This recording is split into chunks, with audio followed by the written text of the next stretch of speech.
Buenos días. A continuación les daremos algunas recomendaciones en materia de protección civil. En caso de sismo tenemos 2 salidas de emergencia ubicadas al fondo y al frente del auditorio.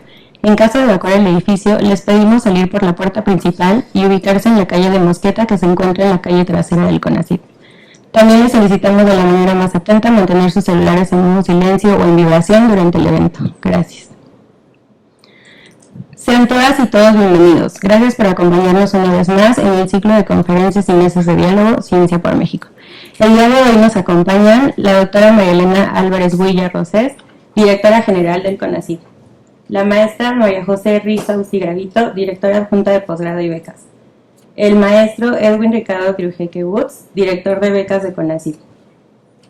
Invitamos a la doctora María Elena Álvarez a subir a la maestra María José Rizausi a darle un mensaje de bienvenida.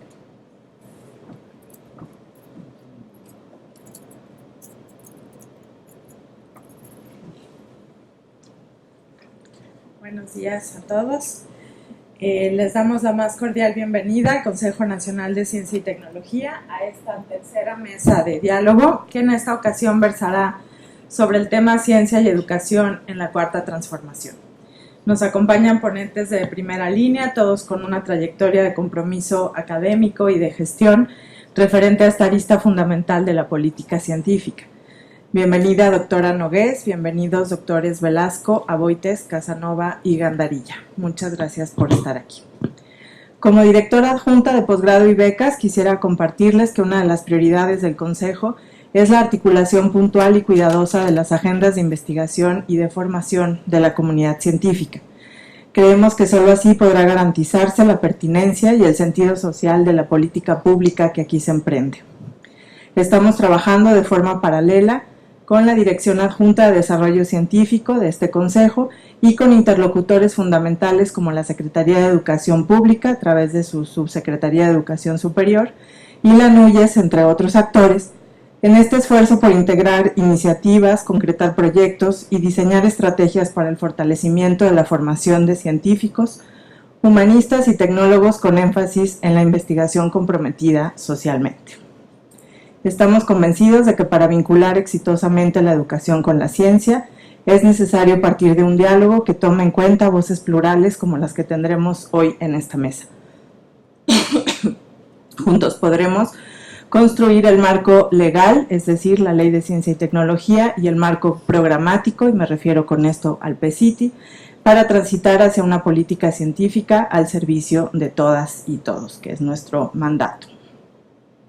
Les reitero la más cordial bienvenida al Consejo Nacional de Ciencia y Tecnología, un espacio abierto y comprometido con la construcción de consensos en torno a las mejores vías de solución y reflexión crítica desde la ciencia, la tecnología y las humanidades para los problemas que nos aquejan como nación. Muchas gracias.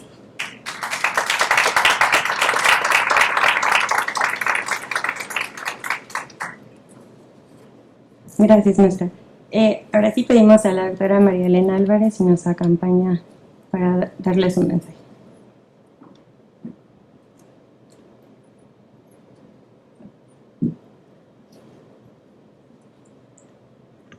Buenos días, queridos amigos, colegas, amigas, estudiantes, investigadoras, investigadores y también colegas de este Consejo Nacional de Ciencia y Tecnología, que pronto esperemos sea un Consejo Nacional de las Humanidades, Ciencias y Tecnologías, todas ellas articuladas por el avance del conocimiento y en torno a los compromisos más importantes sociales y ambientales que tenemos en este país.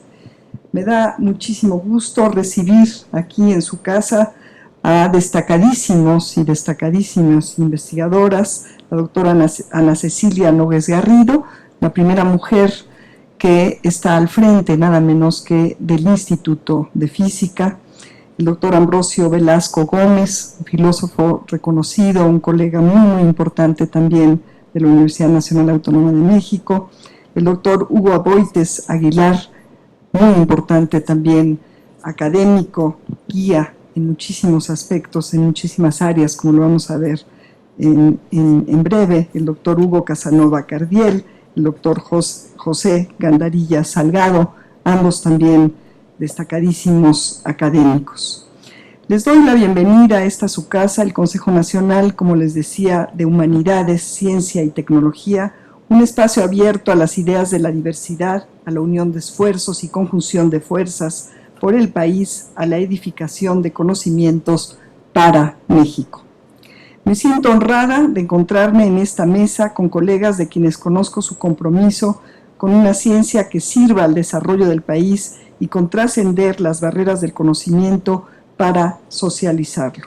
A todos ustedes y a todos los que también nos acompañan vía remota, muchas gracias por acompañar con su pensamiento y su conocimiento esta importante labor de transformar la política pública con respecto a la ciencia, las ciencias, las humanidades y las tecnologías, y también la innovación con miras a la transformación completa de la vida pública del país.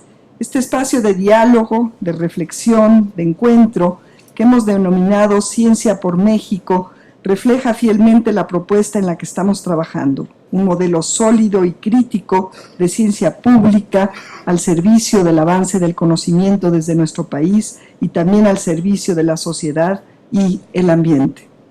Con esta renovación buscamos responder desde la ciencia a los retos de transformación social que el pueblo de México ha venido exigiendo y que manifestó en las urnas en las pasadas elecciones con una visión inclusiva y de largo plazo que nos permitirá aprovechar el enorme potencial que tiene el país en sus académicas y académicos y que nos llevará a ser competitivos en el buen sentido de la palabra a nivel mundial en este rubro, es decir, a superar la dependencia científica y tecnológica que hoy tenemos. Tradicionalmente, en los gobiernos neoliberales, el CONACYT había sido una institución casi ornamental, que en realidad escondía un enorme dispendio y una transferencia insólita de recursos al sector privado, con baja productividad en términos de la producción científica e incluso en términos de la innovación, como lo muestran los datos de la Organización Mundial de la Protección Intelectual.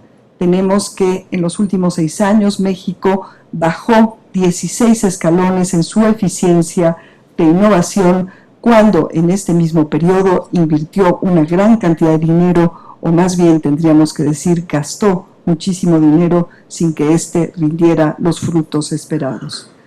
Esto no quiere decir que no haya habido cosas positivas. Se incrementó la capacidad científica, la infraestructura científica, y sí hay mucho de dónde cortar para ahora sí impulsar el avance del conocimiento, el desarrollo de tecnologías de vanguardias y la innovación desde nuestro país en beneficio de todas y de todas.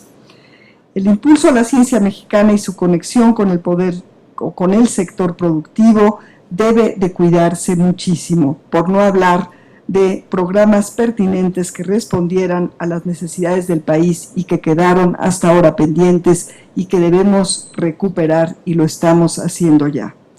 La vocación de reconstruir, formular y legitimar alternativas para una sociedad más justa y libre es la que nos compromete, pues, con un cambio profundo en el ámbito científico y tecnológico del país, con plantear que este no sea más un adorno o un caso de una cuestión de élite de la política, sino el timón y la brújula de una verdadera estrategia de desarrollo articulada, inclusiva y democrática. Estamos decididos a rescatar la ciencia mexicana de la inercia mercantil y el olvido en que se le tenía, para trascender las fronteras del conocimiento desde la ciencia, la tecnología, las tecnologías y las humanidades en este país. Hemos propuesto un modelo de pentahélice que convoca también la participación de los sectores científicos y privados con los sectores sociales para unir esfuerzos, crear sinergias colaborativas y encontrar soluciones pertinentes, viables y adecuadas a los contextos locales, así como generar soluciones a las problemáticas sociales y ambientales que nos permitan vivir con mayor bienestar y con un cuidado irrestricto del ambiente. Ahora que ha quedado asentado en la Constitución el derecho universal a acceder y disfrutar de los beneficios de la ciencia y la tecnología, tenemos la tarea de integrar una ley general de humanidades ciencias y tecnologías y también innovación que sirva realmente para lograr los objetivos que nos hemos planteado. Es un momento óptimo para tener discusiones argumentadas y rigurosas sobre las diversas propuestas, para diseñar estructuras y órganos de gobierno cabalmente plurales, democráticos, pertinentes, colegiados, sustentados epistémicamente con pertinencia cabal en este rubro.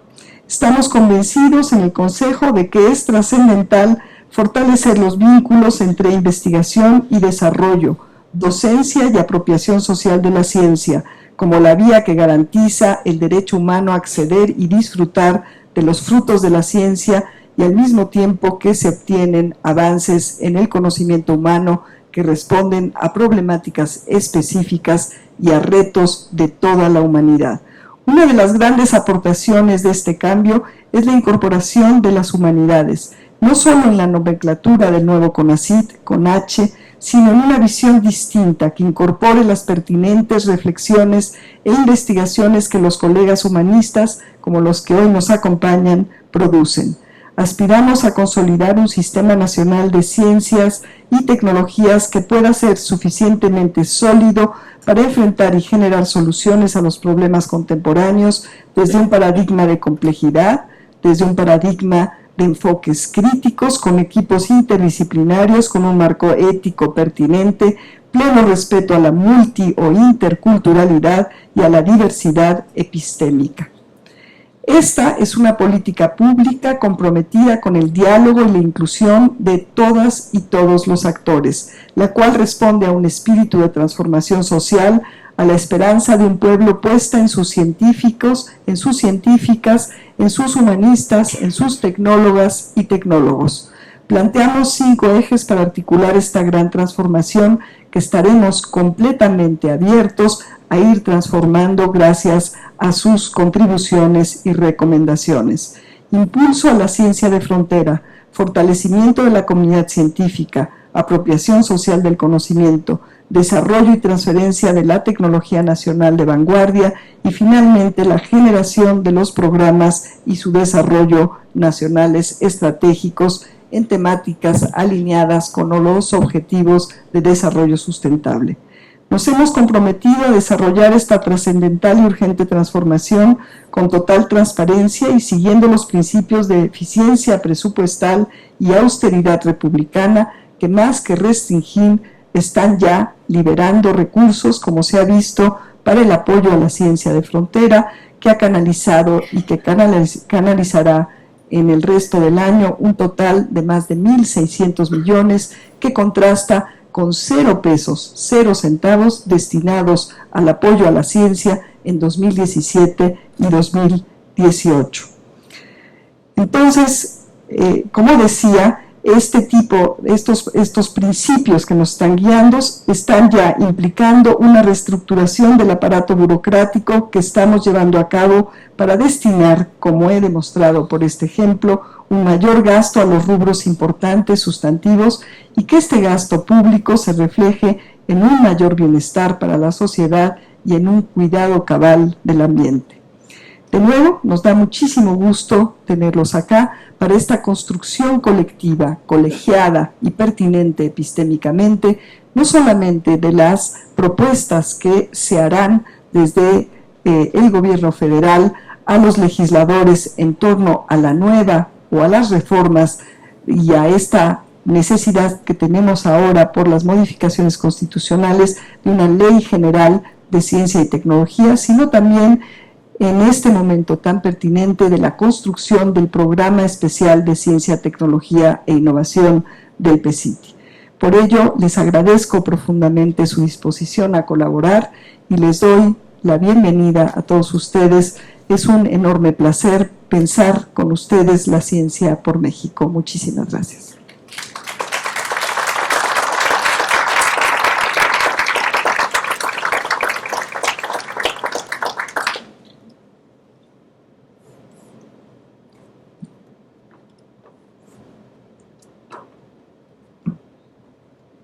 Gracias, doctora.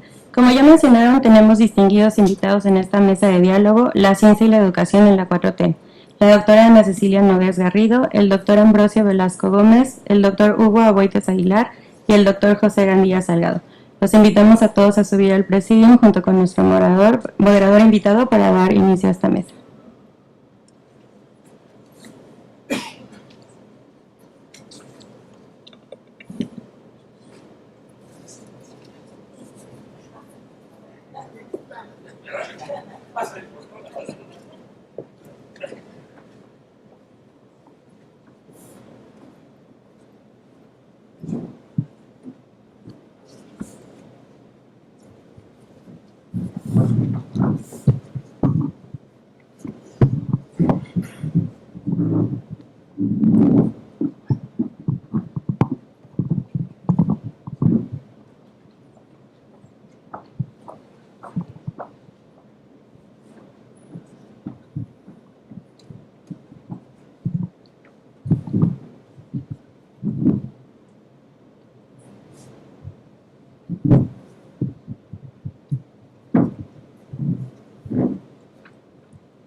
¿Qué tal? Muy buenos días a todos. De mi parte, bienvenidos y un saludo. Es un honor estar con ustedes compartiendo la mesa. Me toca la labor de hacer la moderación.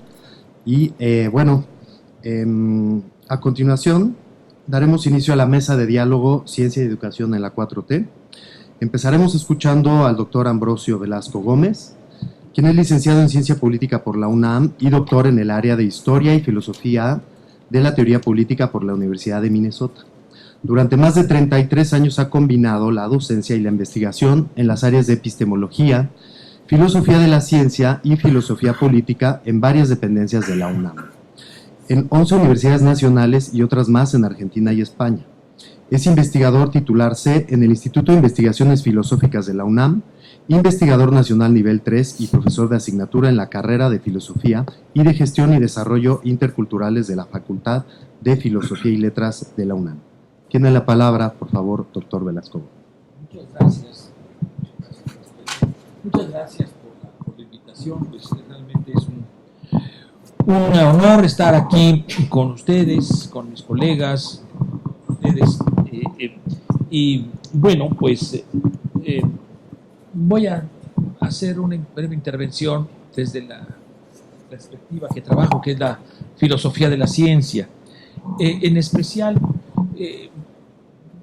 le doy a este campo de trabajo una orientación que denomino política, filosofía política de la ciencia, y además con un compromiso multicultural. Y bueno, a veces somos muy, ¿cómo les diré? Nos encantan los mitos a los filósofos, ¿no? Creo que no se distinguen mucho de los científicos. Popper decía justamente que la ciencia también son mitos, pero son mitos racionales, que se discuten racionalmente. Al final de cuentas, todo mito trata de dar cuenta de un mundo en donde vive el hombre, y al final de cuentas lo importante es que esos mitos sirvan a los seres humanos y a la sociedad. Cualquiera que sea su carácter, científico, humanístico, literario, artístico. Como bien decía ese famoso manifiesto del Círculo de Viena, el positivismo lógico, muy mal entendido y muy tergiversado por la Guerra Fría, decían en el manifiesto del Círculo de Viena, en la concepción científica del mundo: la ciencia solo tiene sentido si sirve a la vida, y la vida la coge en su seno. Y creo que esta es la concepción de ciencia que tenemos que recuperar, no como teoría aislada de la realidad social, de los hombres y mujeres, de sus problemas, de sus angustias, sino inmerso en su seno, tratando de resolver junto con otros problemas. Sin embargo, creo que esta concepción de la ciencia, que celebramos mucho que la directora actual del CONACYT esté retomando, renovando, impulsando una ciencia que sirva a la vida social en su conjunto, no se ha logrado ni en México ni en el mundo entero, sino predomina una ciencia elitista, una ciencia y una tecnología que en el mejor de los casos sirve para la explotación del trabajo, la acumulación de la riqueza y la destrucción del mundo. Esta realidad, triste realidad, es algo que ya veían con anterioridad hace muchos siglos, los griegos. Y quiero referirme a un mito muy querido por los científicos y también por los humanistas, el mito de Prometeo. Aquí, bueno, tenía una fotografía de Prometeo robando el libro, pero bueno, sabemos que, robando el fuego, perdón, pero sabemos que, disculpen, alto fallido,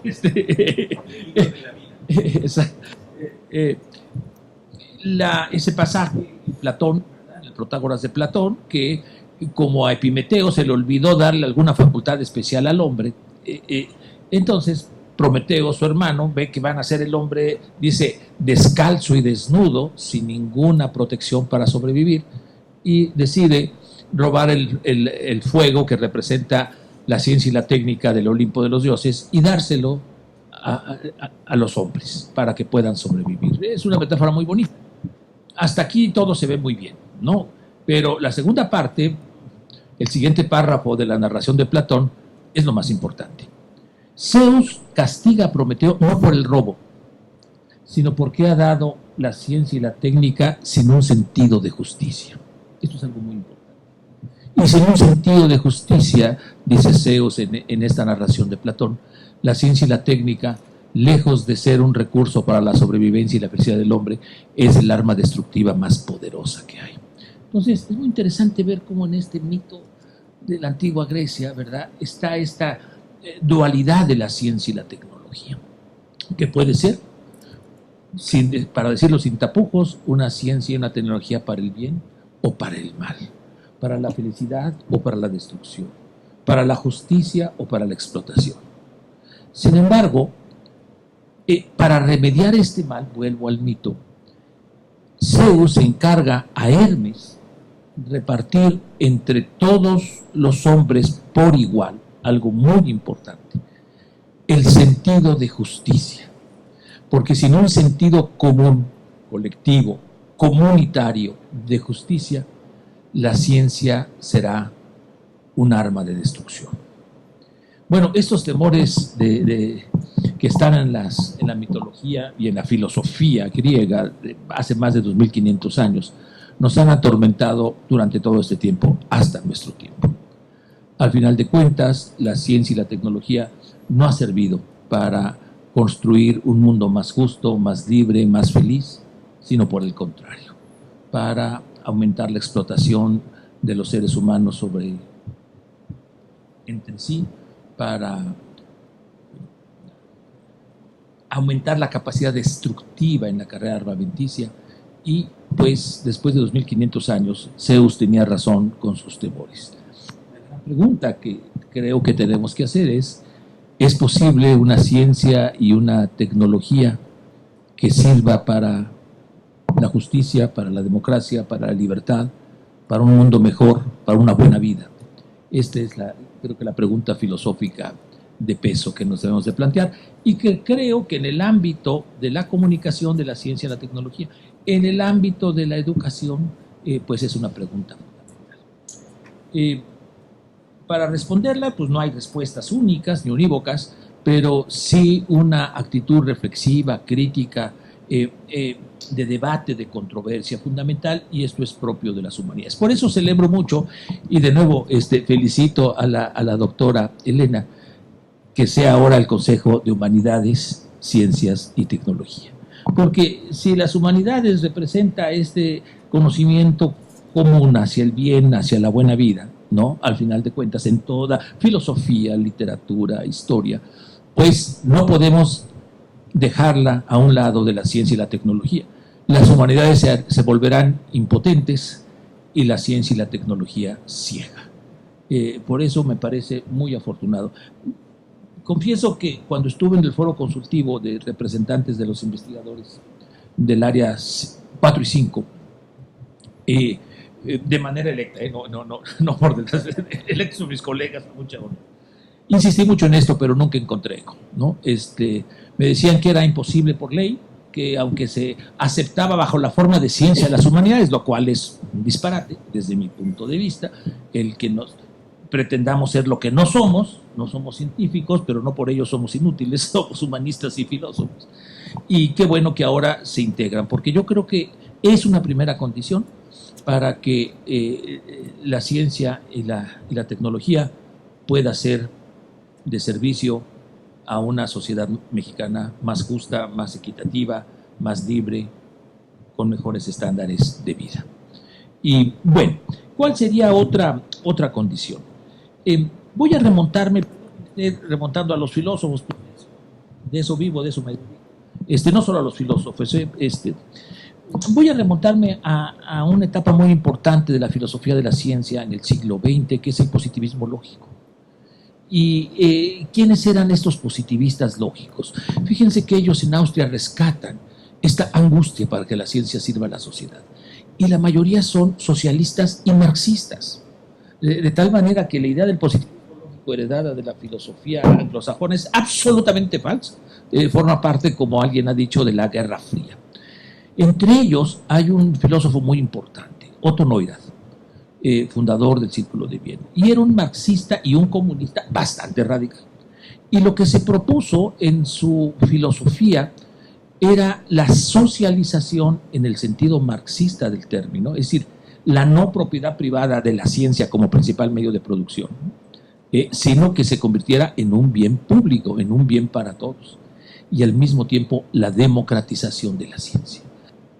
Esto es, y no estoy hablando de un posmoderno, por favor, no se confunda con que los que buscan la democratización y la pluralidad son posmodernos, cuestionan la autoridad inapelable de la ciencia. Estoy hablando de los fundadores de la filosofía de la ciencia contemporánea más pura, más dura por lo menos, o más rigurosa que hay, como es el positivismo. Y la democratización de la ciencia, porque Neurath pensaba que en realidad, como buen marxista, la ciencia en cuanto principal medio de producción y la tecnología de la sociedad capitalista, pues está guiada por lo que él llamaba motivos auxiliares que orientan no solo la aplicación, sino la producción de la ciencia y desde luego su uso, pero la misma investigación científica hacia ciertos intereses y los desvía de otros, ¿no? Y esto es inevitable, porque la ciencia es una actividad social, es más, es la principal actividad social y productiva en la sociedad capitalista. De tal manera, era muy optimista en los positivistas lógicos, y Neurath en particular, para que pueda cumplir esta función de una mejor vida más equitativa, más justa, más libre, era indispensable que la sociedad en su conjunto participara en la discusión de las orientaciones, de las motivaciones. Él llamaba motivos auxiliares, que es qué tipo de ciencia necesitamos, en qué áreas, para resolver con urgencia los problemas más graves, ¿no? Era un convencido de la ciencia. Y esto solo podía hacerse a través de una comunicación amplia de la ciencia, pero también de una participación de la sociedad. No era alguien que confiaba, como después algunas propuestas muy interesantes, por ejemplo, John D. Bernal, ¿no?, en una orientación estatal de la ciencia para asegurar sus rendimientos sociales, sino era la sociedad misma organizada cooperativamente la que debiera tener una participación en estos foros. Creo que esta es una pregunta y un reto. ¿Cómo puede la sociedad hoy en día participar? Obviamente no en la discusión de las teorías hipotéticas, sino en la orientación de la ciencia, hacia qué problemas, qué tipo de financiación, qué tipo de problemas, de proyectos tiene que financiar públicamente la ciencia. Y aquí la gran pregunta es cómo democratizarla. Bueno, recientemente ha surgido una discusión, nos llegó como investigadores del SNI pues este reclamo respecto al foro. Quiero decirles que justo en una mesa que habíamos organizado, desafortunadamente la doctora Elena, quien esperábamos con mucha entusiasmo, su agenda se lo impidió en el último momento, pero yo me quejaba en esa reunión, en donde estaba la doctora Julia Tagüeña, también gran amiga y colega, de que los representantes del SNI en el foro pues no rinden cuentas. No están. Yo cuando fui representante, yo pobremente y humildemente ahí daba mis informes, mis fracasos, todos eran fracasos porque nunca tuve eco, ¿no? Pues propuse esto y no me pelaron, propuse esto y no me pelaron, bueno, algo muy pequeño. Y entonces viene, después me escribió la doctora Tagüeña diciendo que habían iniciado una consulta, que a raíz de mis quejas que les había transmitido, qué pena, los representantes habían iniciado una consulta. Desde luego yo creo que el foro puede ser un espacio, pero tiene que multiplicarse en esos espacios en todas las sociedades. Y el mismo foro, desde mi punto de vista, tiene que ser más democrático, más representativo, incluir pues estas otras aspas de la hélice, ¿no?, a otros tipos de saberes. Me parece importantísimo, los llamados saberes tradicionales, ¿no?, gracias a los cuales ha sobrevivido gran parte de la sociedad, gracias a esos saberes tradicionales en todos los ámbitos, en la salud, en la alimentación, en la producción, ¿no?, y que no solo han probado ser eficientes y ser productivos, sino además constituyen el centro de la forma de vida comunitaria de gran parte de la ciudad mexicana. Si queremos una sociedad democrática, tenemos que respetar esa pluralidad. La ciencia no puede tener, ni la tecnología, una arrogancia que excluya esta diversidad de saberes que han sido fundamentales para la sobrevivencia de la mayor parte de la sociedad mexicana y en el mundo también. Esta es una de las dimensiones, me parece, y con esto termino, de una democratización de la ciencia. Tomar en serio la diversidad de saberes, de culturas. Y reconocer no solo que tienen derecho a tener sus propias cosmovisiones, sus prácticas, la milpa, los conocimientos, no, sino que son relevantes epistémicamente para resolver problemas conjuntamente con la ciencia. Sí, necesitamos una sociedad no solo en la que una organización de la ciencia, la tecnología y las humanidades, no solo que tenga un sentido de responsabilidad social, no solo que sea democrático, sino también que sea sensible al reconocimiento de la diversidad cultural, que es fundamental, no solo por cuestiones de justicia, por cuestiones de equidad epistémica, sino también como complementario, un saber complementario, eficiente, eficaz con la ciencia y la tecnología. No sé si los colegas científicos, estoy seguro que unos sí, bueno, la doctora Ana es la muestra de ellos, pero no creo que sea una idea predominante. Si no es ciencia, ¿y qué? Es un saber relevante, importante, tan valioso para resolver muchos problemas de deterioro ambiental, de deslaves, de producción, de salud, tan importante como la ciencia. Esto cada vez que lo digo me dicen relativista, irracional, posmoderno, pues quizás, ¿no? Quizás. Pero serían, para terminar, las tres condiciones que yo vería de una reorientación de la ciencia y la tecnología que debe de estar como base de la educación y también de la organización y práctica de la investigación científica y tecnológica. Un sentido de responsabilidad social, una democratización de la ciencia lo más amplio posible y un reconocimiento de la diversidad de saberes, de culturas, de conocimientos con un sentido de equidad epistémica en toda la sociedad. Y creo que aquí pues es una tarea común del gobierno, de las academias, ¿no? Particularmente comentaba en una reunión que me habían invitado aquí en el CONACYT, las universidades interculturales es un gran proyecto y ha sido un gran fracaso por la terrible, lo digo, corrupción política que se ha convertido en botín de los gobernadores en turno, ¿no? Pero tiene un potencial enorme para propiciar este tipo de educación multicultural, este tipo de democratización de la ciencia y la tecnología y de difusión de los conocimientos con un sentido de responsabilidad social. Perdón, muchas gracias.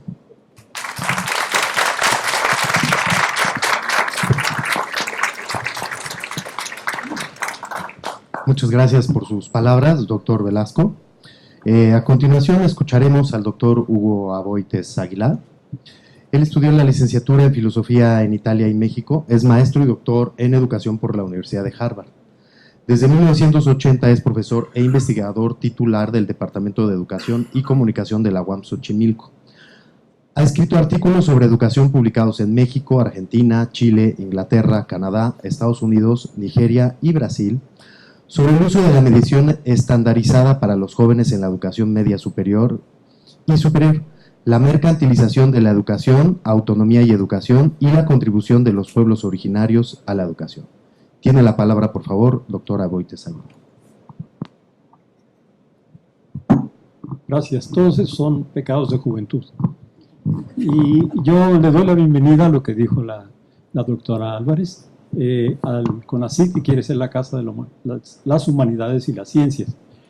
Ojalá dejemos atrás entonces las dos teorías que parecían regir al CONACYT, ajeno a mucho de la vida universitaria, la teoría de los tres gatos y la teoría de la evangélica de la ciencia.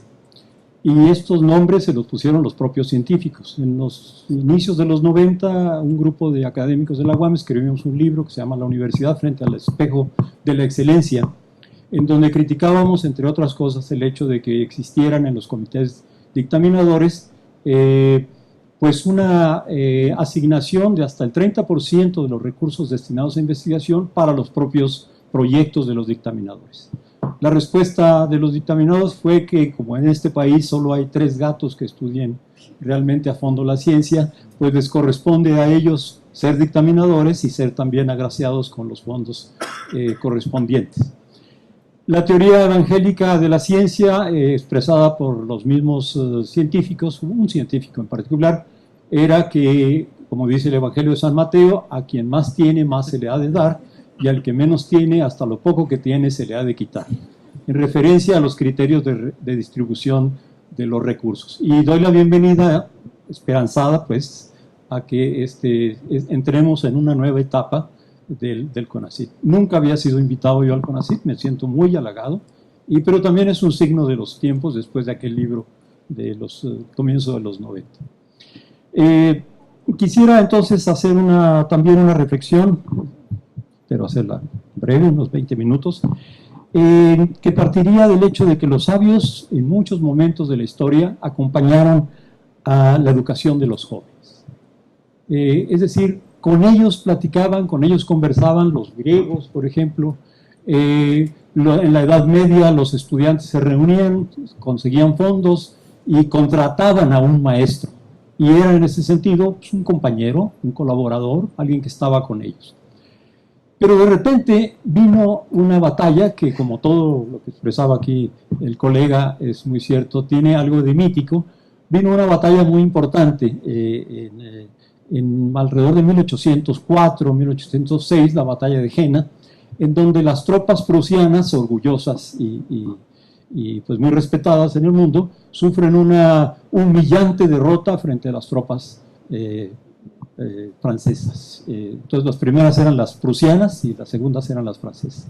Marchan el ejército francés por las calles de Berlín y, para congoja de los intelectuales del momento, el pueblo sale a las calles a vitorearlos, a ofrecerles flores, alimentos, agua a los franceses. Esta humillación caló muy hondo en el sector intelectual de Prusia, y uno de estos filósofos, Fichte en concreto, dijo: esto es el colmo, no puede ser que tengamos tan poca identidad nacional como para estar saludando a los que nos acaban de derrotar.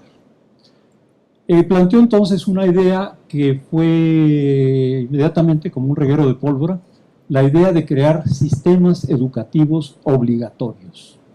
Y ahí, míticamente o realmente, surge esta idea de que tiene que haber estados que creen sistemas de educación generalizados para todas las clases sociales, porque se dieron cuenta de que los que no pelearon con las agallas suficientes, pues no eran los generales necesariamente, sino que la tropa en general, pues no veía muy claro por qué tenía que morir por Prusia en ese momento. Entonces, una educación que enseñe el sacrificio, el deber, la obligación, que sea obligatoria para todas las clases sociales y que lleve a este destino. Por lo tanto, una educación basada en la autoridad, en el silencio, en la individualización, en los tiempos muy regulados, los horarios, los grados, en el maestro supervisor, en la puntualidad, es decir, el orden establecido para que se acostumbren a la disciplina los niños.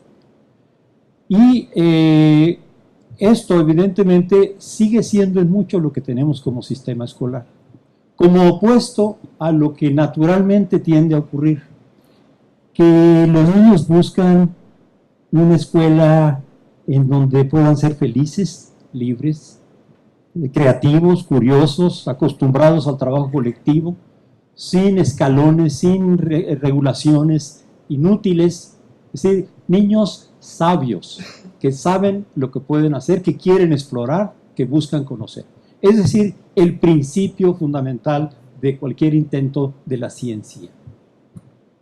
Estaba ahí, está en los niños y viene de alguna manera derrotado por esta idea de la nacionalidad, el nacionalismo, que Prusia luego lleva a un cierto tipo de escuela, que lleva luego a cierto tipo de degeneraciones en el siguiente siglo. La identidad nacional, como lo primero, saludar a la bandera los lunes, la cuestión del trabajo, acostumbrarse al trabajo, que el jefe no es el papá al que queremos o la mamá que adoramos, sino el jefe es la autoridad. Y ese es un principio fundamental para el trabajo, no para trabajar y obedecer. No hay necesidad de enamorarse del supervisor o del jefe. La escuela enseña a que el jefe puede cambiar constantemente de un año a otro, incluso de una hora a otra, en el caso de la secundaria. Y la idea de la ideología.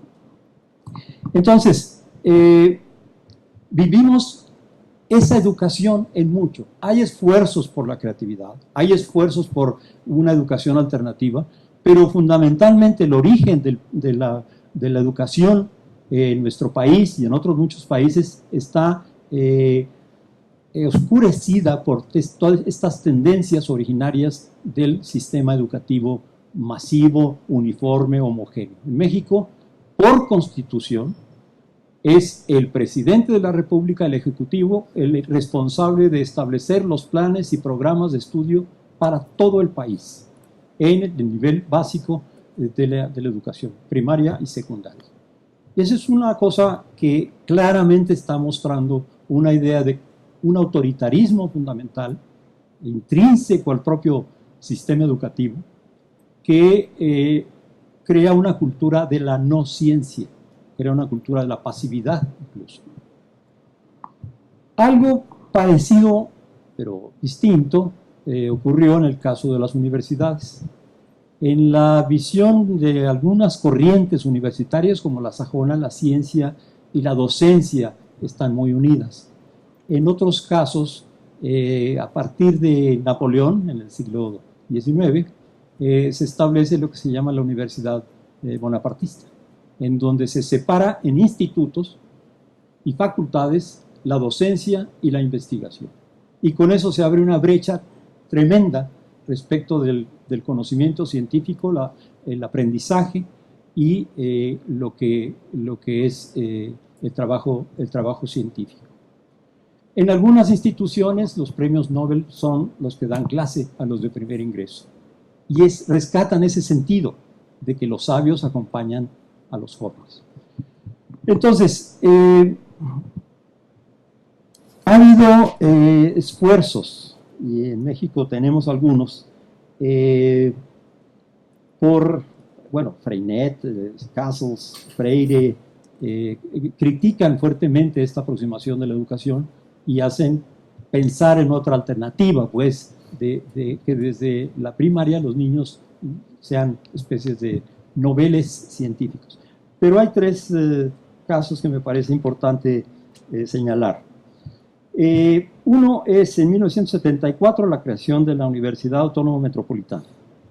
En esa universidad, el primer trimestre de clases en la unidad Xochimilco, no ocurre lo mismo en los otros planteles, la propuesta es: vamos a investigar. Y vamos a investigar desde el primer día, con lo que tengan de antecedentes, con lo que sepan, la idea que tengan de ciencia, pero para poderla criticar y mejorarla necesitamos que ustedes hagan algo. Entonces les plantea la necesidad de hacer una investigación. En grupo, eso sí, una investigación, pues depende mucho del profesor. Yo generalmente les planteo que sea una investigación del tema que ellos escojan, con tal de que no sea frívolo, vano, desperdicio de recursos, vamos a ponerlo de esa manera, de la universidad, porque finalmente la universidad está gastando en esto. Y les recuerdo que su educación cuesta 140,000 pesos al año y que la sociedad espera algo de ustedes, no al quinto año de la carrera, sino ya desde el primer día que están ustedes trabajando. Y surgen investigaciones muy interesantes sobre la violencia, por ejemplo, de las mujeres contra los hombres, un poco a contracorriente. surgen sobre los grafitis, sobre las drogas, sobre las chinampas de Xochimilco, sobre por qué la familia en Azcapotzalco es distinta a la de la delegación Xochimilco, sobre el trato que se da a las personas trans en la calle y se disfraza un compañero de trans y va por la calle y el equipo lo sigue a prudente distancia tomando nota respecto de las reacciones de las personas. En fin, hacen investigaciones, las presentan en forma colectiva y ahí se inicia un primer acercamiento. Le podemos llamar protociencia, pero ahí está planteado el problema. Segunda cuestión, el movimiento magisterial que surge en 1990 está cada vez más directamente cuestionando este sistema educativo y sus planteamientos que ya describía al inicio. Y es muy importante, si nos quitamos pues de la visión generalmente peyorativa que existe contra el movimiento magisterial, descubrir todas las propuestas de educación que tienen ya como sistemas locales educativos, en el caso de Oaxaca, en el caso de Chiapas, en el caso de Guerrero con las escuelas altamiranistas, en el caso de Michoacán con las escuelas integrales, en donde ya se generan los propios libros a partir de las regiones y de los propios estados de la República, y no hay un libro único oficial que es el que se reparte a lo largo y ancho de la nación.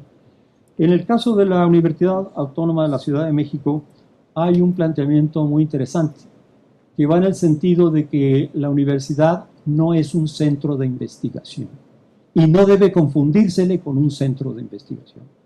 Es un espacio de formación de los estudiantes en donde la investigación juega un papel, pero no es el sentido de la universidad el desarrollar investigaciones como en una vertiente comercial a favor de la industria o de sectores privados o sectores particulares, sino que su responsabilidad es que los jóvenes participen directamente en la investigación, que se les dé crédito por esa participación y que vean en la investigación un mecanismo de avance de su desarrollo. Se crea un consejo social al que se le rinden cuentas, integrado por personas ajenas a la institución y de la propia institución, al que se le rinden cuentas sobre los avances del procedimiento. Son esbozos de una aproximación nueva a la educación que nos permita acceder a la ciencia de manera más fácil a nivel generalizado en toda la población y no como una actividad exclusiva de determinados niveles de posgrado, sino que desde la primaria misma. Sin embargo, estos procesos se vieron enfrentados y se ven todavía con la reforma educativa. Una reforma educativa, la de 2012, que establece un ambiente sumamente severo al interior de las instituciones, que por lo tanto subraya los rasgos de autoritarismo, de centralización, de desprecio a las iniciativas locales que ya tenía en sí mismo el sistema educativo nacional y que provoca una crisis social y educativa muy, muy importante. El despido masivo de profesores, por ejemplo, es el colmo pues, de esta aproximación tan autoritaria al sistema educativo. Y el hecho de que no se borran los rasgos de esa primera propuesta de reforma educativa en la reforma que ya se ha hecho al artículo 3 constitucional, donde se mantiene, por ejemplo, la exclusión de los maestros y normalistas de las garantías que ofrece el 123 constitucional, se mantiene la idea de una estructura muy rígida y autoritaria, y las leyes secundarias que ahora se están proponiendo avanzan por el mismo camino. El exceso, a mi juicio, es que incluso el Centro para la Mejora Continua de la Educación, el nuevo INEE, o Instituto Nacional para la Evaluación de la Educación, que tenía aires de autonomía, se propone ahora que sea filtradas sus determinaciones, sus lineamientos, por un comité integrado por el secretario de Hacienda, los 3 subsecretarios de Educación, los presidentes de las comisiones de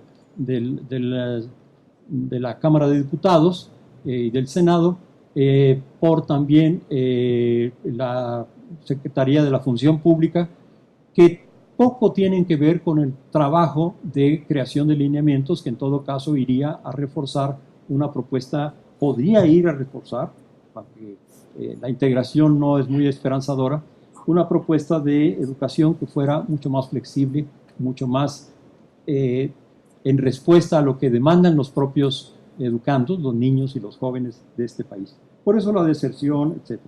Entonces, yo doy la bienvenida al regreso a la educación como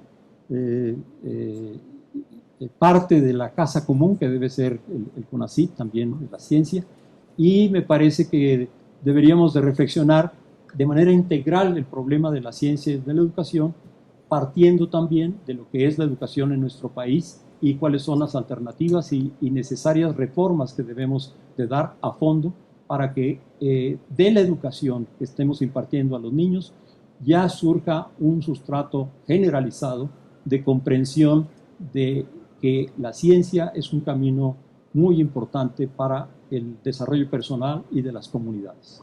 Gracias.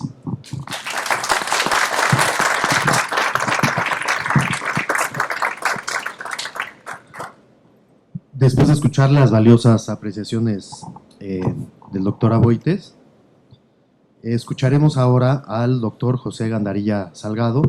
Él es licenciado en Economía por la UNAM, maestro en Estudios Latinoamericanos también por la UNAM y doctor en Filosofía Política por la UAM Iztapalapa.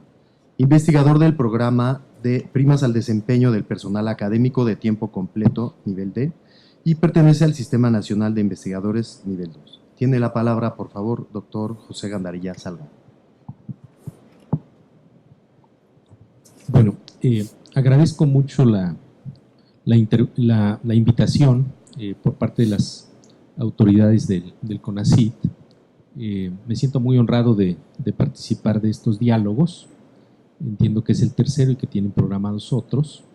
Y también por compartir el estrado con los colegas que me anteceden y con la profesora, la doctora Ana Cecilia Nogués.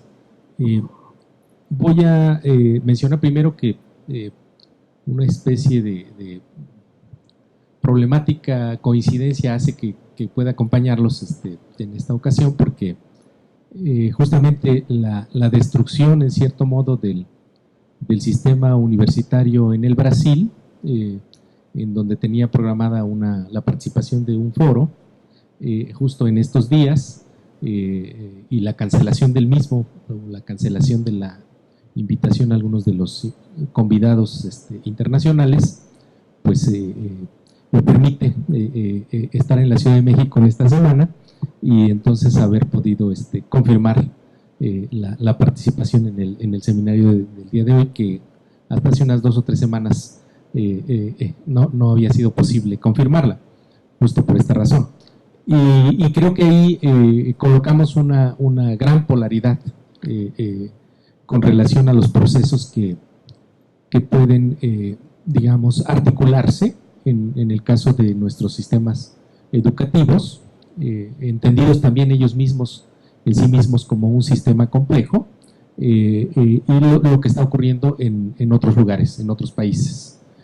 Caso concreto, lo que está ocurriendo en Brasil, donde justo en una participación también que tuvimos en aquellos lugares en noviembre del año 2016, ya se había aprobado la enmienda constitucional que impedía hasta no sé cuántos años el crecimiento presupuestal para el sistema educativo en general, y que tenía una incidencia muy clara con relación a las universidades y las entidades de producción científica.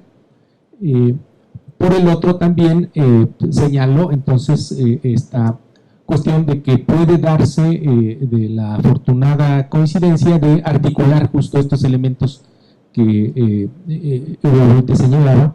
Yo lo entiendo o recupero su idea en términos de una articulación de lo que el sistema educativo en su conjunto se integra, digamos, por los niveles tanto del sistema universitario o medio superior, la parte, digamos, del sistema entendido como el sistema de cuarto nivel o de investigación y desarrollo, pero sin expresar el olvido o la separación tajante. Si ya se da una separación en términos del nivel medio superior y del espacio del llamado cuarto nivel, pues es más aún propicia la situación, y se dio con el neoliberalismo, de esa separación tan fuerte, o de olvido incluso, de invisibilización, de maltrato en nuestro país con relación a los encargados, tanto los educandos como los educadores, en el nivel de educación inicial o de educación básica. Creo que los procesos que se están desarrollando en nuestro país pueden llegar a un buen término en términos de una articulación de esos niveles, y entonces de la comprensión del sistema educativo en su conjunto como un sistema complejo que requiere una intervención en cada uno de esos niveles que le integran. Y esta mención al problema de los sistemas complejos me permite también hacer un señalamiento, recuperando y en cierto modo haciendo mías las palabras de un investigador cuya última parte de su vida estuvo integrado justo en el centro donde desempeñó labores, el Centro de Investigaciones Interdisciplinarias en Ciencias y Humanidades, y de quien me refiero es Rolando García, quien justo se estarían conmemorando en este año su centenario, el centenario de su nacimiento.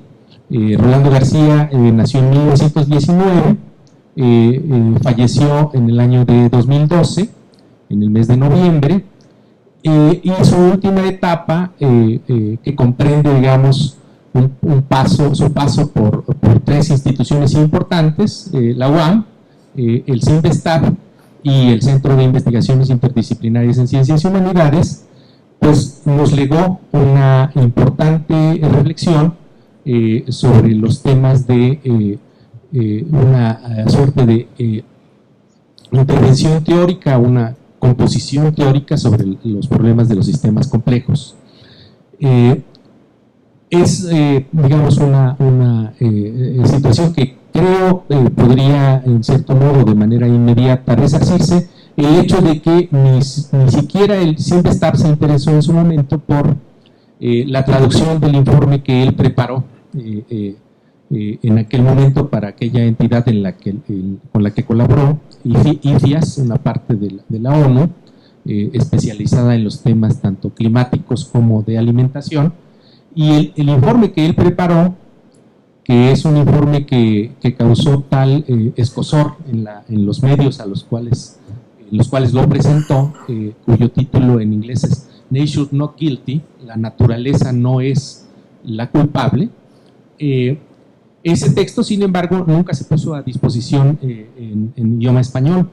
Y yo creo que él en su última etapa de su vida estaba muy interesado en que se diera a conocer.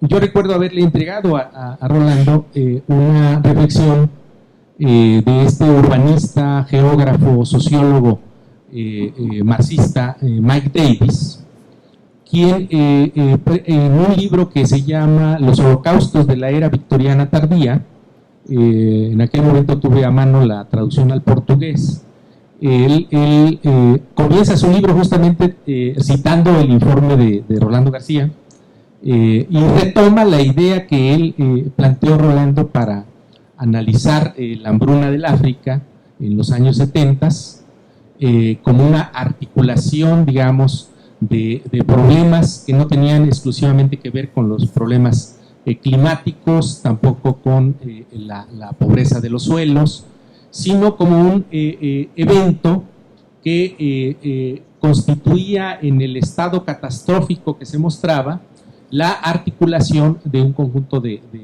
circunstancias que tenían que ver con los procesos geopolíticos, de la cultura, de la historia en su larga dimensión, de los problemas, sobre todo, del orden social bajo el que nos regimos.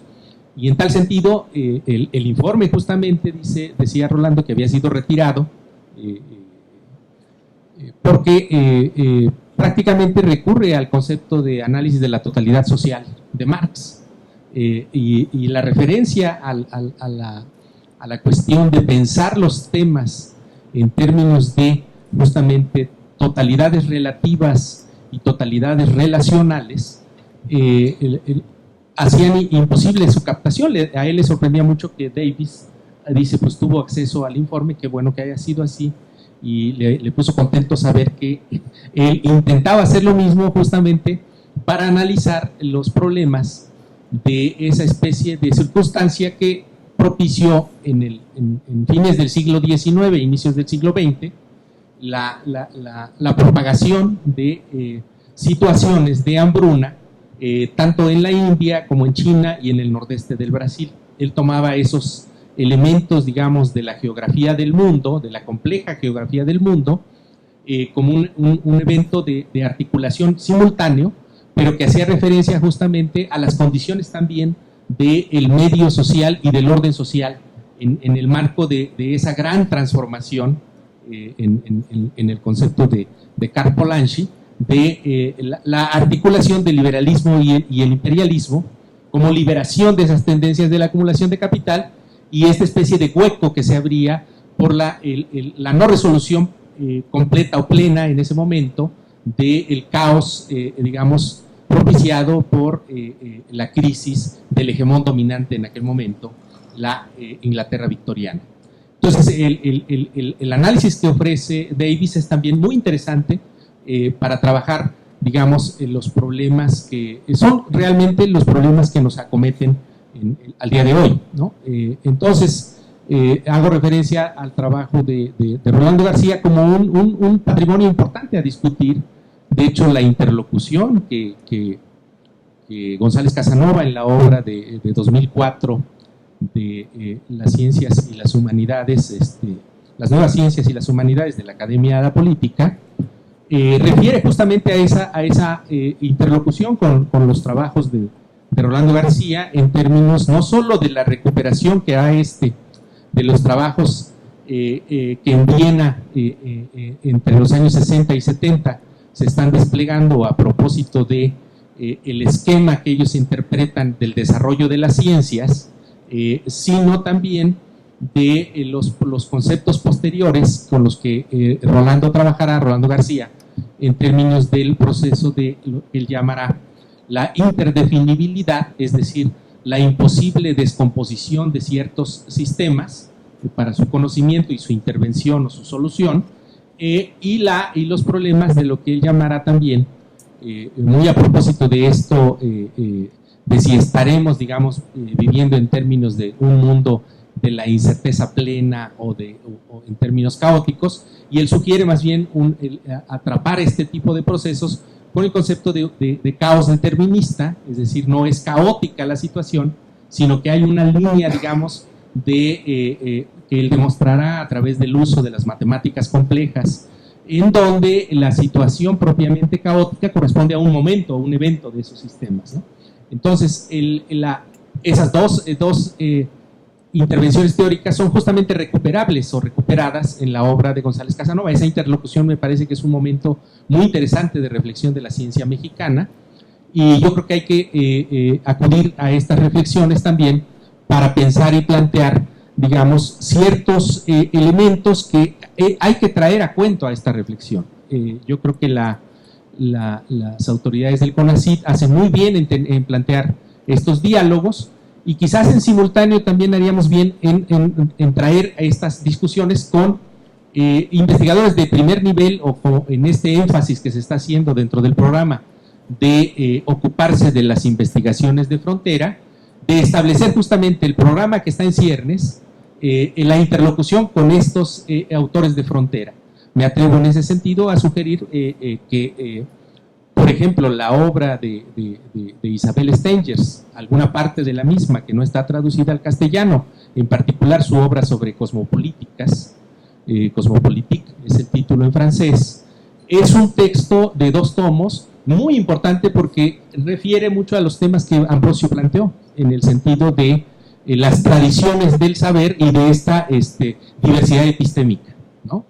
En ese sentido, me parece que el CONACYT podría volver a ese momento también muy original en términos de la difusión de un cierto conocimiento que se dio en su momento cuando se difundieron desde este espacio, en aquel momento, pues las obras de Neumann, ¿no? Las obras de algunos de los autores clásicos que estaban planteando la rediscusión de la ciencia en aquellos años, fines de los 70s, inicios de los años 80s.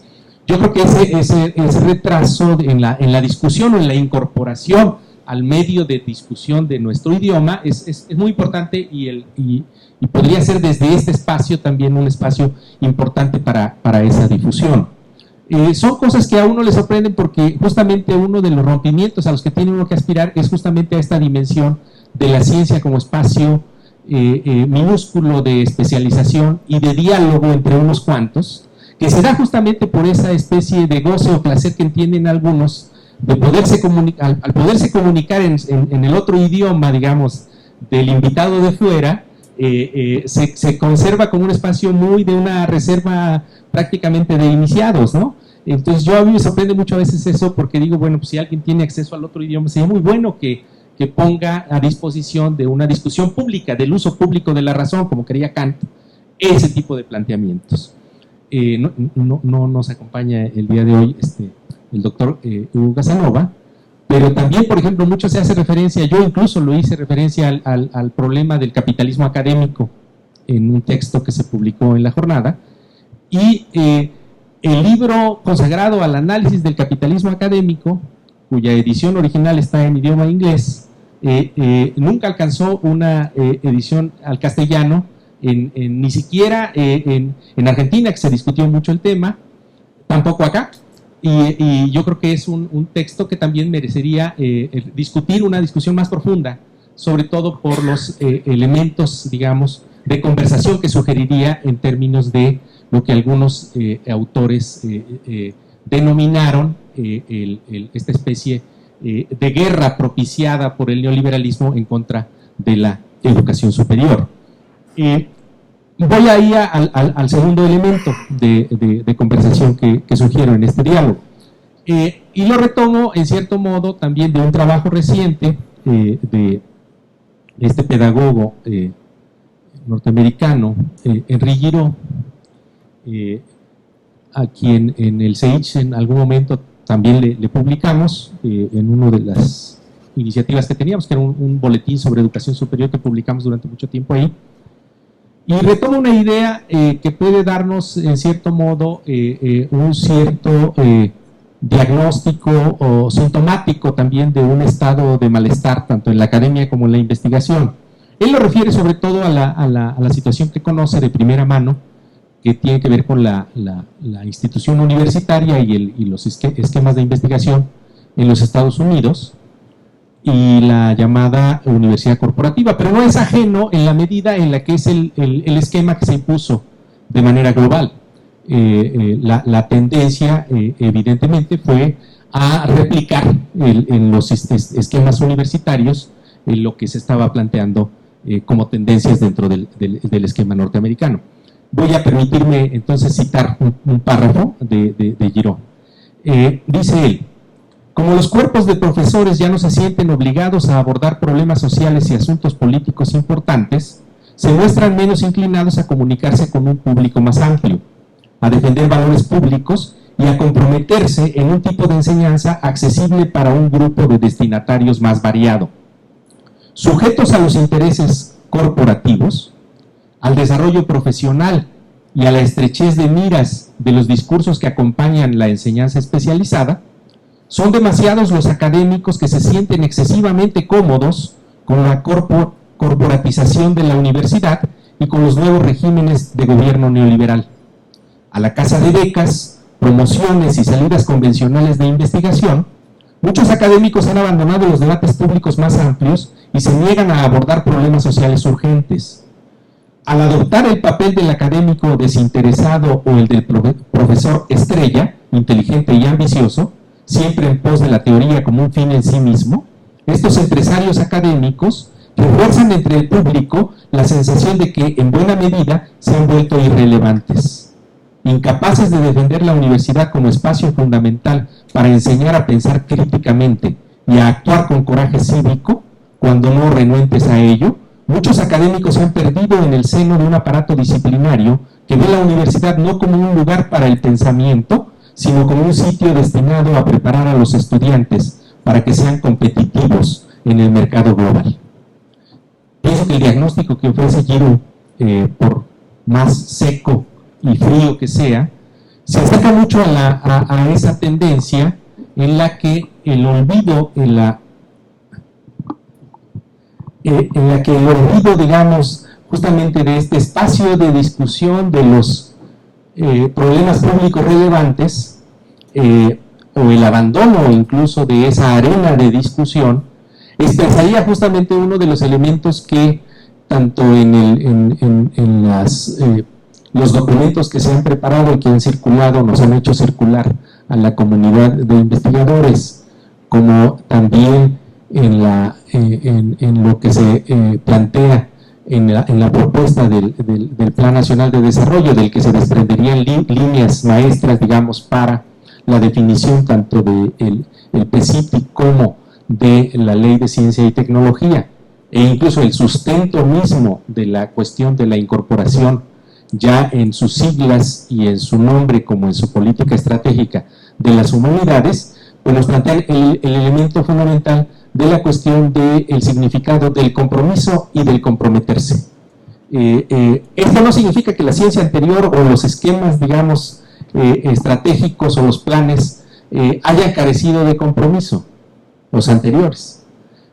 Lo que quiero referir es que hubo otros compromisos o se comprometieron en otro sentido, y justamente la cuestión de intervenir en la esfera pública, como en el caso de plantear un nuevo esquema para las humanidades, las ciencias y las tecnologías, está llamando justamente a establecer un compromiso de otro modo, es decir, establecer un compromiso con otros actores, con otros espacios en la conformación de la política y de la política nacional.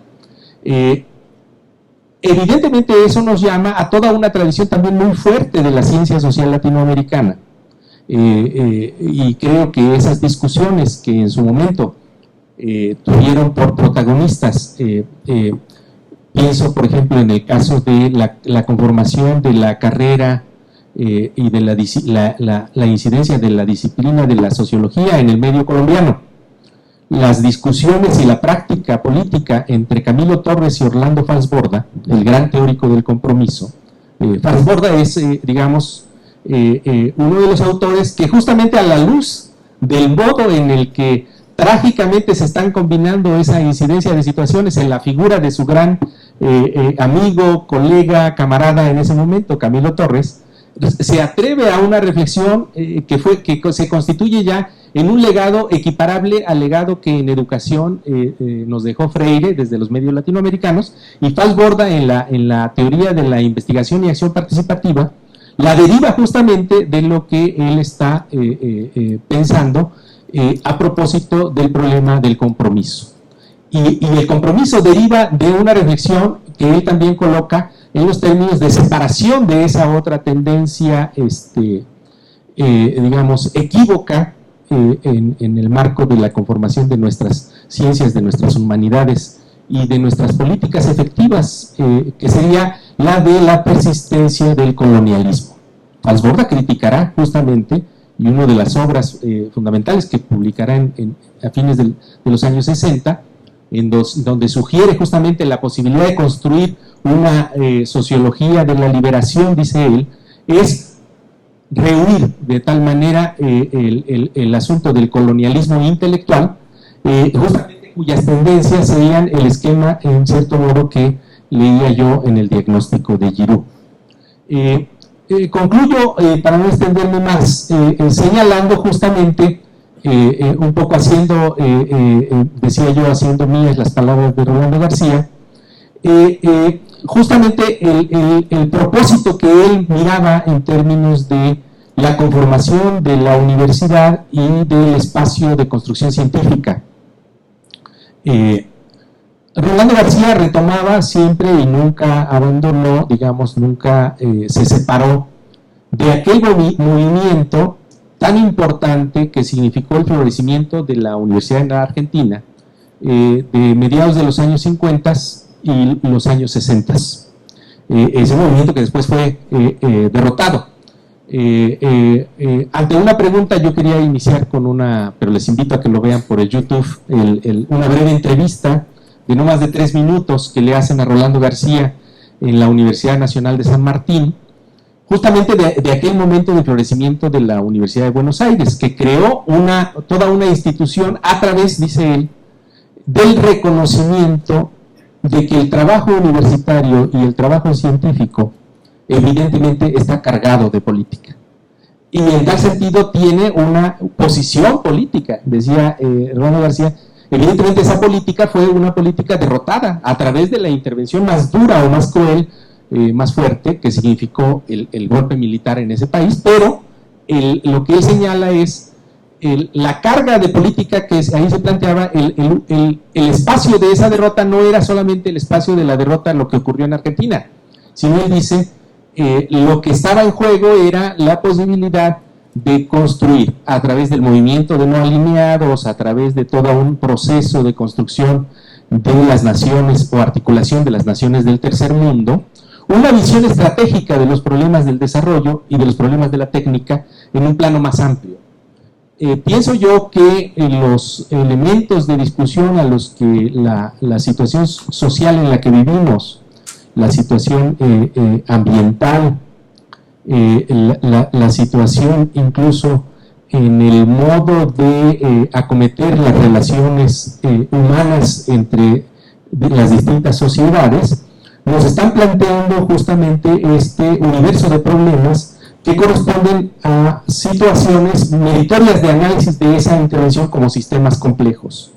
Y justamente la posibilidad de desacoplar el compromiso que se ha establecido y que ha dado lugar a este conjunto de problemas de desigualdades y de polarizaciones sociales escandalosas, de creación digamos, de problemas de la polución, el medio ambiente, la contaminación de ríos, de aguas, de tierras, todo ese tipo de problemas justamente nos exigen plantearnos ese desacoplamiento del compromiso con los esquemas de poder corporativo, con los esquemas, digamos, de el modo en el que el neoliberalismo se inscribió en nuestros países, como un neoliberalismo in extremis, como un neoliberalismo rudo, como un neoliberalismo, digamos, que si en la etapa de paz plantea los acuerdos comerciales, la inversión extranjera, en su etapa de neoliberalismo de guerra plantea justamente la disquisición de la anulación propiamente del otro, la aniquilación ontológica del otro, y entonces la posición del compromiso es también una posición ética del compromiso ante el otro, y ante los otros como contenidos civilizacionales, como compuestos, digamos, de esos grupos sociales que en cierto modo se expresan en los términos de ser conservadores por la vía de los hechos.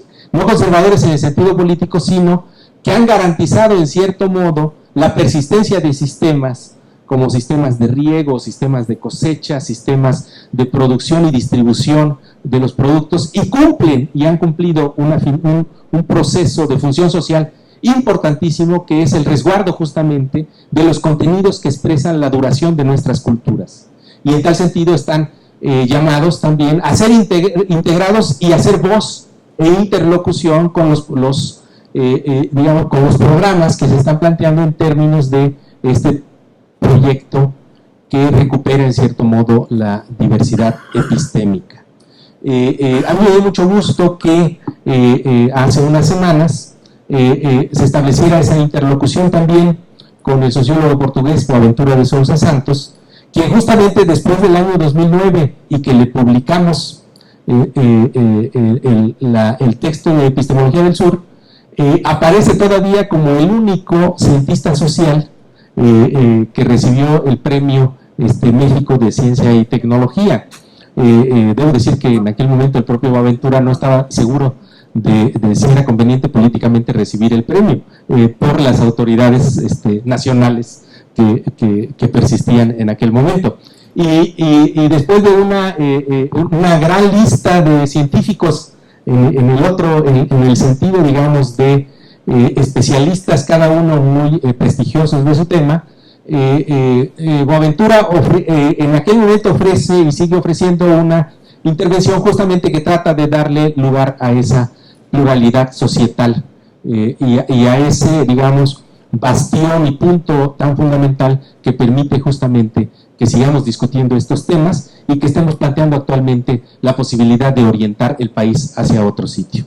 Yo creo que hay que darle, digámoslo así, todo ese sentido a la posibilidad de que tanto en el PCITI como en la Ley de Ciencia y Tecnología se le dé espacio a esa posibilidad de interlocución y a ese espacio ganado, que ya en otros sitios quizás esté en cierto modo avanzándose sin siquiera saber las consecuencias mismas de esos hechos. Cuento esto último y con ello. En el siguiente mes hay una invitación a la que acudiremos mi compañero y yo al Congreso Latinoamericano de Etnobiología en Sucre, en Bolivia, y en Bolivia ya se atrevieron justamente a integrar en el marco de su ley, por aspecto constitucional, justamente esta dimensión de que, al menos en ese espacio de discusión, se da la discusión del saber experto y del llamado, a veces menospreciado, saber tradicional. Y la ley establece que se tiene que dar esa interlocución. En cierto modo no sabemos bien a bien si, y ellos creo que no han sacado la consecuencia suficiente, de que quizás sean unos adelantados dentro de la discusión, y yo creo que hay que atrevernos a plantear también, dentro de nuestros esquemas dialogales de construcción de esta especie de nuevo momento que estamos viviendo, pues a darle, digamos, el lugar y la expresión a esa diversidad epistémica que también estuvo iluminando muchos de los momentos fundamentales que en esta reflexión que Ambrosio nos presentó al inicio, por ejemplo, entre un diálogo más implícito que explícito entre el Círculo de Viena y la llamada teoría crítica de la sociedad, pues justamente lo que se planteó ahí es hacia dónde orientamos justamente el problema de la ciencia, hacia su apropiación de un mundo que está planteando la destrucción misma del mundo y de la humanidad, o hacia la posibilidad de orientarlo a la posibilidad de vida de todos. Muchas gracias.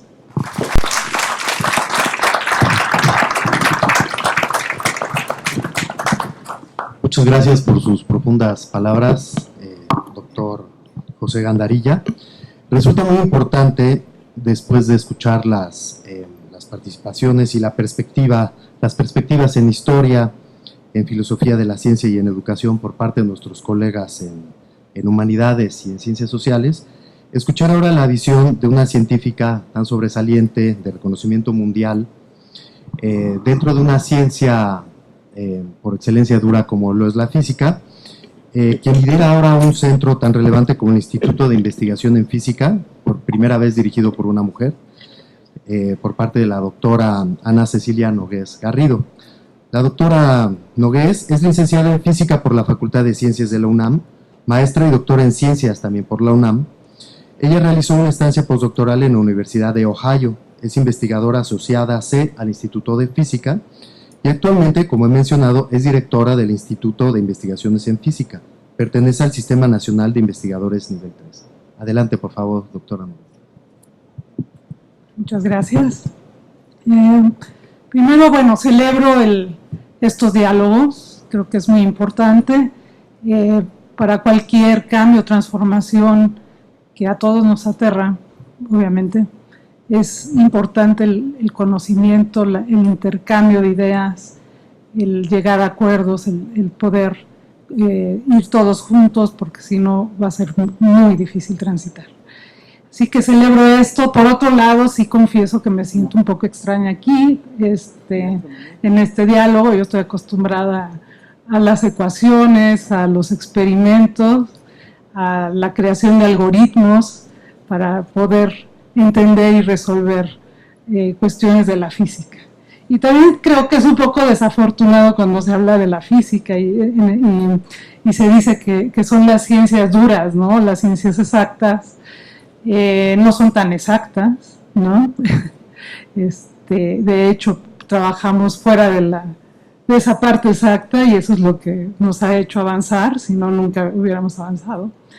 Y sí, bueno, siento un poco extraño. Bueno, dado esto, creo que hemos perdido desde hace mucho tiempo y no recientemente, el hecho de que la ciencia es parte de la cultura, ¿no? No es una cuestión separada y creo que no hemos, y cada vez la vemos más separada, pero en realidad la ciencia es parte de la cultura y por eso es muy importante poderla enseñar yo siempre he dicho, desde la edad más temprana posible. ¿Por qué? Porque como ya se dijo, los seres humanos somos curiosos y la ciencia se desarrolla por esa curiosidad. Si no hubiera sido por esa curiosidad, el hombre no hubiera domesticado el fuego, no lo hubiera tratado de entender cómo surge, ¿no? Y nuestros cuerpos pues, seguirían siendo primogénitos, ¿no? No habría otra cuestión en la evolución que hemos tenido como humanidad. En defensa de la ciencia, bueno, yo quiero decir que hace 200 años la edad promedio de los humanos era 37 años. Actualmente la edad promedio es 74, ¿sí? A nivel mundial no es equitativo, eso sí lo sabemos, ¿sí? No es igualitario para todos los países y todas las regiones, pero la ciencia ha permitido eso, no es malo. Y también puedo decir que esta cuestión de maldad o lo que sea, no es inherente más que al ser humano, porque Caín no necesitó de mucha ciencia para matar a Abel, según se dice, ¿no? De alguna forma, ¿sí? Entonces, hemos transitado, ahora nos podemos comunicar, nos pueden estar viendo sobre lo que estamos platicando de manera casi instantánea. Podemos estar cerca de la gente, cerca de los sucesos, podemos enterarnos de lo que está a nuestro alrededor. El problema es que no todos tienen acceso a ello, ¿sí? Las medicinas ahora son menos invasivas, los diagnósticos son más exactos, ¿no? Sigo hablando a favor de la ciencia.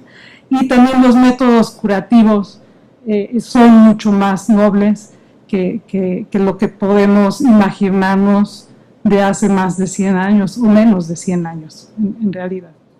Entonces, dicho eso, el hecho de que si la ciencia o no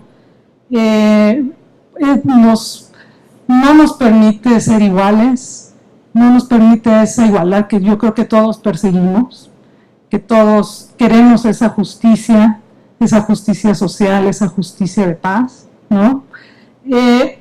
Yo creo que más bien tiene que ver con las políticas adoptadas alrededor de a dónde se aplica la ciencia. La ciencia, ya lo dije, es parte de la cultura y es un tema totalmente universal. No tiene ninguna otra connotación y creo que depende de cómo se quiere aplicar esa ciencia, ¿sí? Eso es parte de lo que considero yo. Déjenme hablar un poquito de qué nos permite la ciencia. Ya se dijo de alguna forma, ya les decía yo, bueno, yo vengo de otra rama y estoy acostumbrada a debatir sobre otras cuestiones, ¿no?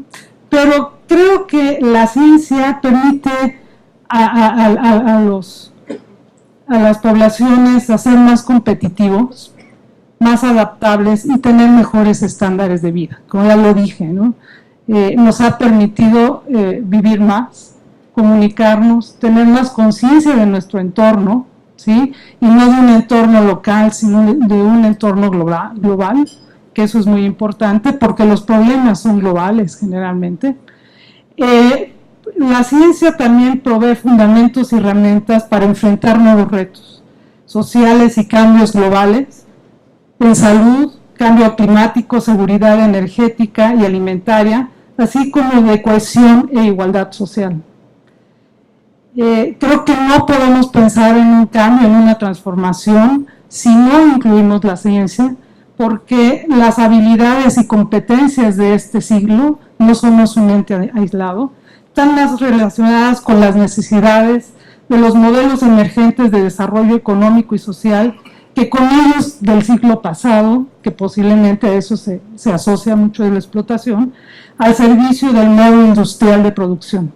Entonces tenemos que desarrollar esas habilidades y competencias, ya que debemos ajustar esta generación de conocimiento o esta economía de conocimiento o esta sociedad de conocimiento, más que una economía de conocimiento, porque estamos en una sociedad de conocimiento, en la gestión del conocimiento mismo, en la inclusión de procesos de selección, adquisición, integración, análisis y colaboración en entornos sociales en red. La capacidad de los individuos de pensar por sí mismos, que eso provee la ciencia, así como la filosofía, en algún momento también se separaron, ¿no? Se crearon como mundos separados, pero no lo son. Todos seguimos filosofando de diversa forma sobre la vida y lo que nos rodea para construir esa verdad a través de los mitos y de las creencias posiblemente, pero nos permite pensar por sí mismos y asumir la responsabilidad, y esto nos permitirá asumir la responsabilidad respecto a su aprendizaje y sus acciones, ¿sí? Creo que eso es muy importante. El desarrollo social y económico exige que los sistemas educativos ofrezcan nuevas habilidades. Ya los veo aquí escribiendo mucho, me van a rebatir. No me echen un montón. Que ofrezcan habilidades y competencias que permitan beneficiarse de nuevas formas emergentes de sociabilizar, porque eso también es nuestra realidad ahora. Esta parte de comunicación instantánea, que muchas veces no nos deja reflexionar, porque todo lo tenemos al alcance de un dedo, hay nuevas formas emergentes de socializar, ¿sí? Y que tienen mucho que ver con esta parte de las ciencias exactas, duras, o como le quieran llamar, y que contribuyan activamente al desarrollo del país. Eso es lo que yo creo que debería de ser, bajo un sistema cuya principal base es el conocimiento. Las habilidades que se adquieren en la escuela, ¿no? Generalmente, ¿sí? Aunque también se adquieren en el entorno social y en la casa, se entiende como de carácter técnico para desarrollar la capacidad de realizar tareas y de resolver problemas. Y a eso estamos los científicos educados. Nos guste o no, nos educaron para resolver problemas. Unos de una forma, otros de otra, pero todos resolvemos problemas al final de cuentas. Las competencias son las capacidades de aplicar estas habilidades de manera adecuada dentro de diferentes contextos, en la educación, en el trabajo, en el desarrollo personal, que eso no hemos tampoco enfatizado, en el profesional y en el social. Entonces, todo este conjunto, las competencias no solo hacen uso de teorías, conceptos o conocimientos, sino que también requieren de aspectos funcionales, como las habilidades técnicas, así como las habilidades sociales, ¿sí? Que eso también es muy importante, de organización y de valores éticos, lo cual no debemos de dejar fuera. Bueno, aquí tenía yo, esto lo había yo preparado para otra cuestión. Sin embargo, yo creo que nos hemos perdido. La ciencia ha permitido convertir lo que en alguna época se llamaban milagros en algo que ahora parece cotidiano y no reflexionamos de todo lo que está atrás. Lo digo a favor de la ciencia, ¿no? Cómo. Y claro, tenemos que pensar en cómo esa ciencia nos puede imponer esos problemas para resolver estos problemas sociales que nos aquejan tremendamente a todo el mundo, no solo a México, porque tenemos lo vemos con el problema de migración, ¿no? Es un problema local, es un problema regional y es un problema mundial, totalmente. Como el sargazo también es un problema mundial, no nos llega por nosotros mismos, ¿sí? La ciencia y la generación del conocimiento creo yo que son indispensables para alcanzar la libertad, la justicia y para que la cultura pueda desarrollarse y pueda progresar. Como decía yo, la ciencia es parte de la cultura, no es algo separado, y creo que eso lo hemos perdido de vista y por eso hemos dividido cosas, pero no. Yo creo que la ciencia la tenemos que aprender igual que aprendemos a leer libros, a discutir libros, ¿sí? A escuchar música, a ver arte. Esa es la misma cultura que participa dentro de la ciencia. Y todo mexicano y todo habitante de este planeta debe de saber que la ciencia la debe de conocer a cierta profundidad. Cuando hablan de los saberes, una pregunta que yo tendría, por supuesto que los saberes, así como la ciencia, pues tienen miles de años, ¿no? ¿Y cómo podemos distinguir entre saberes y creencias? Porque esa es tal vez una línea delgada que está ahí, y creo que la ciencia y parte de la filosofía lo que ha hecho es tratar de distinguir entre ellas. Yo no entiendo muy bien cuando se habla de estos saberes, entiendo de esta cultura que tiene miles de años, etcétera. ¿Cómo se separa también de la parte de la ciencia? ¿Sí? No se podría separar porque muchas de las cosas, por ejemplo, yo me dedico a cosas de nanociencia, y cuando empezó la nanociencia y la gente decía, no, bueno, es que las partículas de plata potencian y son bactericidas y las vamos a usar, y bueno, las quisieron usar y vendernos varios aparatos domésticos con estas nanopartículas de plata. Pues bueno, los fenicios pues ponían monedas de plata en vasijas que contenían agua porque sabían que era bactericida, ¿no?